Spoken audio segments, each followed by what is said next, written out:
আজকে জুমার দিন আমার 2 রাকাত জুমার নামাজ পড়ার সুযোগ দে। ও নবীর উম্মতরা, নবীর আশিকেরা, হুসাইনের আশিকেরা গো, এই 2 রাকাত নামাজ জুমার নামাজ ছাইরো না, আমার নবীর শাফায়াত নসিব হবে না। রক্তে লাল হইয়া যদি হুসাইন 2 রাকাত জুমার নামাজ পড়তে পারে গো, আজকাল থেকে কথা দিতে হবে জীবনে কোনোদিন জুমার নামাজ ছাড়তে পারবা না। জুমার নামাজ আদায় করতে সময়টুকুন দিলে নামাজ শুরু করে দিলেন, রুকু সিজদার কাজ শেষ করে তাশাহুদে বসে সালাম ফিরানোর আগ পর্যন্ত কাছাকাছি বসে বসে এদিকে সৈন্যরা নামাজের ভিতরে প্রত্যক্ষদর্শীরা বলেন এক একটা করে তীর মারে হুসাইনের গায়ে।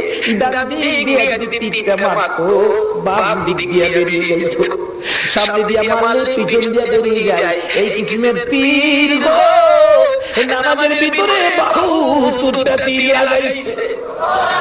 হুসাইন সালামটা ফিরাইয়া